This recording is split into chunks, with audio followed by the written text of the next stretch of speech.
मेरी बीवी मुझे डांटती है, मेरी बीवी मुझ पर चिल्लाती है, मेरी बीवी के बगैर मैं चाय तक नहीं पी सकता। खाना तो दूर की बात है। चाहें तो आप मुझे जेल में डाल दीजिए, मैं वहाँ रह लूँगा, लेकिन वापस नहीं जाऊँगा साहब। मुझे मेरी बीवी के हिसाब से ही, उसके पसंद के ही कपड़े पहनने होते हैं। मेरी बीवी मेरी आज़ादी छीनती है।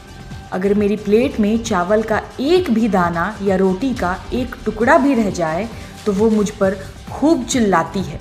मैं किसी भी कीमत पर वापस नहीं जाऊंगा साहब।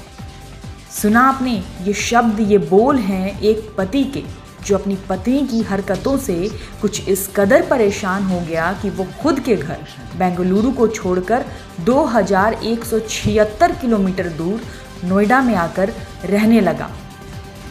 यहाँ आकर अपनी बीवी से बचने के लिए इसने अपना हुलिया तक बदल दिया। जरा सोचिए इस इंसान को इसकी बीवी ने किस हद तक परेशान किया होगा कि इसने ये कदम उठाया। चलिए आपको इस शख्स की कहानी बताते हैं। जिनकी बात हम कर रहे हैं, इनका नाम है विपिन गुप्ता और ये बेंगलुरु में अपनी पत्नी और बच्चों के साथ रहते थे। पेशे से विपिन एक टेक प्रोफेशनल हैं। इन्हें आखिरी मर्तबा बेंगलुरु में 4 अगस्त को देखा गया था। इसके बाद से विपिन का कुछ अता पता नहीं था। विपिन के गायब होने के बाद ठीक दूसरे दिन ही विपिन के एटीएम से 1 लाख से ज़्यादा की रकम निकाली गई। जब ये नोटिफिकेशन विपिन की पत्नी के मोबाइल पर गया तो वो सकपका गई, वो हड़बड़ा गई।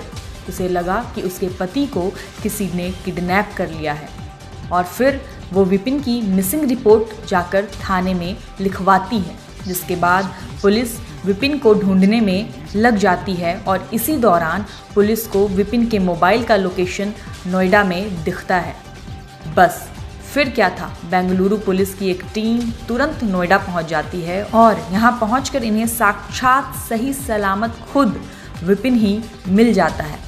विपिन को हिरासत में लेकर जब पुलिस उससे सारा माजरा समझती है तो पुलिस भी हैरान रह जाती है, हक्की बक्की रह जाती है।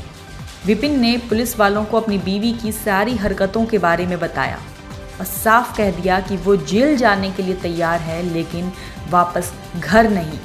विपिन ने बताया कि उसकी पत्नी उसे काफ़ी परेशान और टॉर्चर करती है और इसलिए वो बेंगलुरु से भागकर यहाँ नोएडा आ गया था। इसके साथ ही विपिन ने ये भी कहा कि वो अपनी पत्नी का दूसरा पति है। उसकी पत्नी पहले से तलाकशुदा थी।